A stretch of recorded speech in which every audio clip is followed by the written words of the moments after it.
और ज्यादा एफसीआर होना मतलब हमारी जो प्रोडक्शन कॉस्ट है, जो लागत दर है, वो ज्यादा हो जाएगी और हमारा प्रॉफिट मार्जिन कम हो जाएगा। तो ये सीधा सीधा हिसाब था एफसीआर का। अब एफसीआर कैलकुलेट कैसे किया जाता है वो मैं आपको बताता हूं। तो अब हम सीधे आ जाते हैं कि एफसीआर को मेंटेन कैसे किया जाता है या फिर क्या ऐसी गलती हम करते हैं जिससे एफसीआर हमारा बढ़ जाता है। तो अब आप देखिए कि ये जो बढ़ा हुआ वेट था उसमें दाना खिलाया, फिर उसके बाद जब नीचे गया तो वो दाना वेस्ट हो गया एक तरह से, फिर अब उस नीचे गए हुए वेट को वापस से आपको बढ़ाना है। फिश फार्मिंग में आपको पता है प्रोडक्शन कॉस्ट बढ़ती ही जा रही है क्योंकि फीड के रेट बढ़ते जा रहे हैं, साथ ही साथ मछलियों के रेट जो है वो वहीं के वहीं है या तो कम हो रहे हैं। अब हम मंडी के रेट को तो एडजस्ट कर नहीं सकते हैं, वो हमारे कंट्रोल में नहीं होता है, लेकिन हम लोग प्रोडक्शन कॉस्ट पे जरूर काम कर सकते हैं, यानी 1 किलो मछली को तैयार करने की जो कॉस्ट आती है उसको। आपको पता है कि फीड जो होता है, मछली का दाना जो होता है, वो प्रोडक्शन कॉस्ट का 60 से 70% जो है कॉस्ट लेता है। अगर जो आपकी मछली 100 रुपए में तैयार हो रही है तो उसमें 60 से 70 रुपए जो है वो मछली के दाने का ही खर्चा होता है। तो यहाँ आपको काम आएगा एफसीआर। मेरा नाम रोहित मिश्रा है, मैं एक fish farming business coach, project planner और टेक्निकल एक्सपर्ट हूँ। मैं इस वीडियो के माध्यम से आपको बताने वाला हूँ कि एफसीआर हम कैसे कैलकुलेट करते हैं, क्या होता है, कैसे हमें मछली पालन में एफसीआर को कम रखना है। चैनल पे अगर जो पहली बार आए हैं, पहली बार कोई वीडियो देख रहे हैं, तो प्लीज जाके नीचे सब्सक्राइब बटन को हिट कर लीजिए, नोटिफिकेशन बेल को भी हिट कर लीजिए ताकि आपको जो है रेगुलर अपडेट्स मिलते रहे हमारे वीडियोस के। तो चलिए स्टार्ट करते हैं हमारा वीडियो। अब भाई लोग समझते हैं एफसीआर होता क्या है। एफसीआर का फुल फॉर्म जो होता है वो होता है फीड कन्वर्जन रेशो। अब सुनने में तो बहुत बड़ा शब्द लग रहा है लेकिन बहुत ही आसान चीज है। इसका सीधा सीधा मतलब ये है कि 1 किलो वजन देने में मछली ने कितना खाना खाया। उदाहरण के तौर पे देखें हम, तो अगर जो मछली ने 1 किलो वजन बढ़ाने के लिए 1 किलो 200 ग्राम दाना खाया तो उसको हम लिखेंगे 1.2 एफसीआर। वहीं अगर जो मछली ने 1 किलो वजन बढ़ाने के लिए 800 ग्राम ही दाना खाया तो उसे हम लिखेंगे 0.8 एफसीआर। और अगर जो मछली ने 1 किलो वजन देने के लिए 1 किलो ही खाना खाया तो उसे हम एफसीआर लिखेंगे 1.0। अब यहाँ पे जो 1 किलो मछली की बात हो रही है वो किसी एक मछली की बात नहीं हो रही है कि एक मछली 1 किलो आपको देगी, नहीं, आपके छोटे छोटे बच्चे बहुत सारे ग्रुप मिला के भी जब 1 किलो वजन बढ़ाएंगे अपना तो वो कितना दाना खा रहे हैं उसे हम बोलेंगे उसका एफसीआर। तो एफसीआर जो है वो आपने इसमें देख लिया है कि 3 तरह के एफसीआर आपको दिखे, 1.2 का, 0.8 का और 1.0 का। अब तीनों का मतलब क्या है कि अगर जो मछली ने 1 किलो 200 ग्राम दाना खा के 1 किलो वजन दिया और 0.8 यानी कि 800 ग्राम दाना खा के 1 किलो वजन किया तो ज्यादा हमारे लिए प्रॉफिटेबल क्या होगा, 0.8, क्योंकि कम दाना खा के मछली ने ज्यादा वजन दिया। जितना कम दाना हमको क्रॉप में लग रहा है उसका मतलब उतना ज्यादा हमारा प्रॉफिट हो रहा है क्योंकि दाने का खर्चा हमारा कम हो रहा है। यही हमारा मोटिव था। तो एफसीआर क्या होता है, जितना कम होगा उतना हमारी क्रॉप के लिए अच्छा है, उतना हमें प्रॉफिट होगा। और ज्यादा एफसीआर होना मतलब हमारी जो प्रोडक्शन कॉस्ट है, जो लागत दर है, वो ज्यादा हो जाएगी और हमारा प्रॉफिट मार्जिन कम हो जाएगा। तो ये सीधा सीधा हिसाब था एफसीआर का। अब एफसीआर कैलकुलेट कैसे किया जाता है वो मैं आपको बताता हूँ। एफसीआर का बहुत ही सिंपल सा फॉर्मूला है, एफसीआर इज इक्वल टू आपका जितना दाना आपने खपत किया यानी टोटल फीड कंज्यूम्ड, जितना आपने खाना खिलाया मछली को, डिवाइडेड बाय कितना मछली ने बायोमास बढ़ाया आपका। ठीक है, ये होता है इसका फॉर्मूला। अब आपने कितना दाना खिलाया है वो तो आपको अपने रजिस्टर में मिल जाएगा क्योंकि आप डेली एंट्री करते हैं, और कितना मछली ने वजन बढ़ाया है वो जानने के लिए आपको बायोमास निकालना आना चाहिए। बायोमास कैसे निकालते हैं मैंने नीचे लिंक में दिया है, आप जाके उस वीडियो को जरूर देखिए पहले, उसके बाद आपको एफसीआर निकालना बहुत ईजी हो जाएगा। या तो मैं इस पर एक और वीडियो बना दूंगा अलग से सेपरेटली कि कैसे कैलकुलेशन हम लोग करते हैं एफसीआर की, बायोमास की, इन सब चीजों की। ठीक, तो अब एक सही एफसीआर क्या होता है फिश फार्मिंग में वो हम देखते हैं। देखिए, अगर जो आपके एफसीआर 1.2 से लेकर 1.35 के बीच में आ रहा है तो वो एक सही एफसीआर माना जाएगा।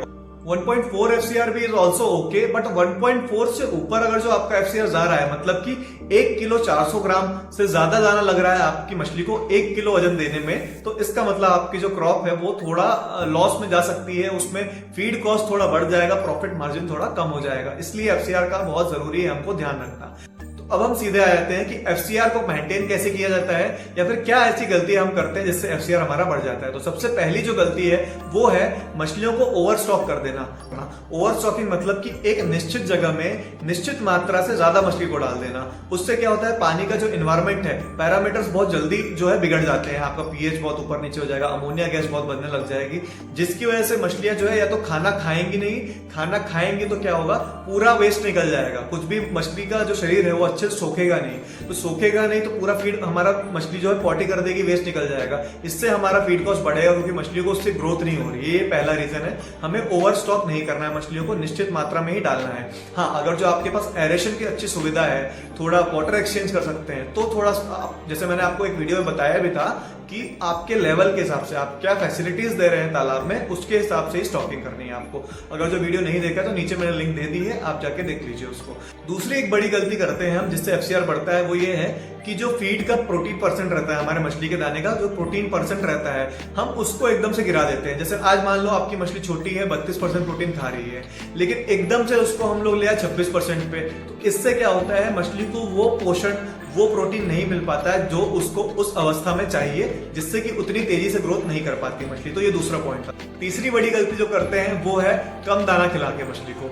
हाँ, कम दाना खिलाने से भी अब ये लगता है ना कि सर कम दाना खिला रहे तो फिर तो दाना ज्यादा लग ही नहीं रहा है, तो एफसीआर कैसे बढ़ेगा। देखिए, कम दाना खिलाने से भी जो है एफसीआर बढ़ता है। कैसे बढ़ता है, जब हम मछली को दाना खिलाते हैं तो वो दाने से एनर्जी मिलती है ना मछली को ग्रोथ करने के लिए, हर चीज करने के लिए, लेकिन डायरेक्ट ग्रोथ में नहीं लगेगी। पहले सबसे पहले उसकी एनर्जी काय में लगेगी, जो उसकी डेली एक्टिविटीज है, जैसे कि जो घूम रही है मछली, दिन भर तैर रही है ना पानी में, उसमें एनर्जी लगेगी पहले। उसके बाद जो पाचन क्रिया है उसकी, जो श्वसन क्रिया है, जो उत्सर्जन क्रिया है, जो उसकी मेटाबॉलिक एक्टिविटीज होती है, उसमें वो दाने की एनर्जी लगेगी। उसके बाद जाके वो ग्रोथ में लगेगी, मसल्स में लगेगी, टिश्यूज से बढ़ेंगे और मछली ग्रोथ करेगी।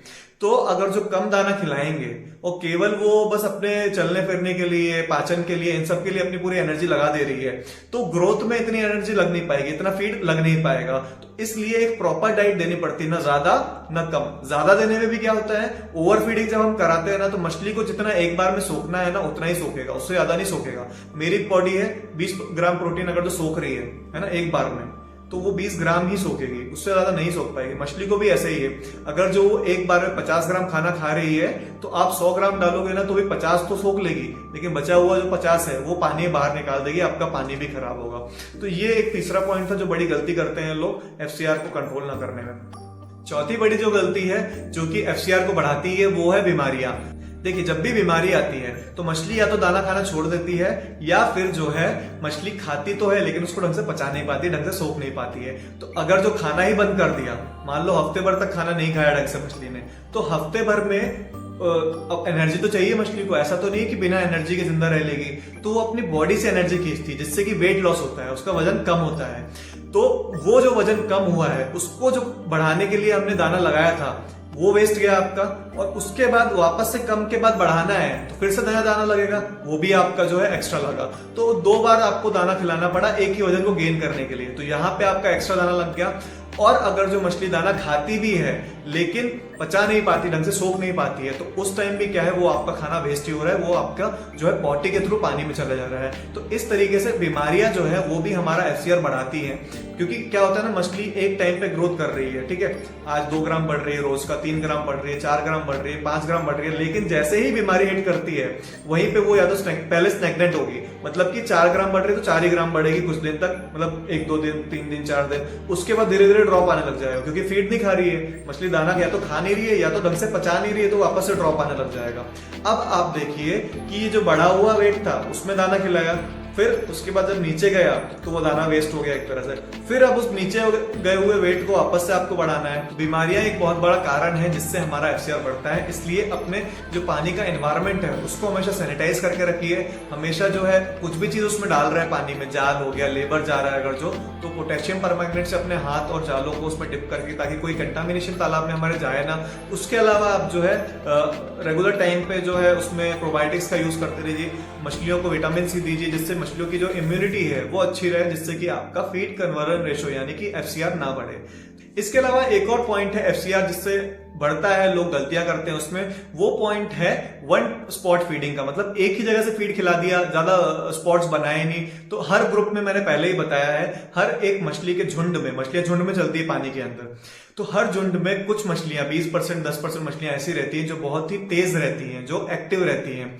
तो जैसे ही आप दाना खिलाओगे ज्यादातर हिस्सा वो चट कर जाती है, जिससे बाकी की मछलियों को इतना ढंग से खाना नहीं मिल पाता है। ऐसा ही हर बार होता है। तो इससे क्या होगा, कुछ मछलियां तो बहुत ज्यादा बढ़ जाएंगी, कुछ मछलियां छोटी रह जाएंगी, जिससे आप जब क्रॉप निकालोगे तो 10 टन माल निकालना है, लेकिन वो निकलेगा कितना, 6 टन 7 टन, क्योंकि बाकी मैक्सिमम मछलियां हमारी छोटी रह गई हैं। तो यहाँ पे भी आपका दाना तो खिला लिया ना आपने, एफसीआर तो आपका बढ़ गया, तो यहाँ पे भी घाटा होने के चांसेस बढ़ जाते हैं। इसके अलावा मैं एक और पॉइंट बताऊंगा आपको, जो घाटा होने का मेन पॉइंट है, जो एफसीआर बढ़ाने का मेन पॉइंट है, वो है आपका गोडाउन। गोडाउन मतलब आपका जहां पे दाना रखा था है, मछली का दाना जहां रखा था है, वहां पे अगर जो एक बोरा भी खराब हुआ, चोरी हुआ, चूहे ने काटा, नमी पकड़ ली, तो वो बोरा बिना खिलाए ही खत्म हो गया। मतलब आप उसको खिला नहीं पाओगे तब, लेकिन वो आपने खरीद तो लिया है, एफसीआर में ही काउंट होगा ना वो। तो यहाँ पे आपकी प्रोडक्शन कॉस्ट बढ़ेगी। तो गोडाउन का भी आपको बहुत ज्यादा ख्याल रखना है, उसको जो है नमी से बचाना है, चूहों से बचाना है, ताकि आपका एक एक दाना, इतना महंगा जो दाना आता है, वो अच्छे से मछलियों की ग्रोथ में लग सके। तो कैसा लगा आपको वीडियो? अगर जो आपको वीडियो पसंद आया तो प्लीज जाके लाइक कर दीजिए, कमेंट भी कीजिए कोई पॉइंट छूट गया है, या फिर आपको एक और पार्ट चाहिए एफसीआर को और अच्छे से डिटेल में समझने के लिए एक और पार्ट चाहिए, तो उसके लिए भी आप कमेंट कीजिए। और अगर जो ट्रेनिंग प्रोग्राम अटेंड करना है आपको, क्योंकि हम लोग क्या करते हैं, फिश फार्मिंग की जो गलतियां होती है ना, गलतियां ही जो है आपको लॉस की तरफ लेके जाती है। वो गलतियां हमने खुद करी है, हमने फार्मर्स को देखा है करते हुए, तो आपको हम वो बारीकी से एक एक गलतियां बताते हैं, जिससे आपको वो फार्मिंग स्टार्ट करने से पहले ही, या तो आप अगर जो गलत कर रहे हैं फार्मिंग में ऑलरेडी, तो उसे आप ठीक करके अपना प्रॉफिट बना सकते हैं। तो लास्ट तक वीडियो देखने के लिए आपका धन्यवाद। मिलते हैं नेक्स्ट वीडियो में। Thank you.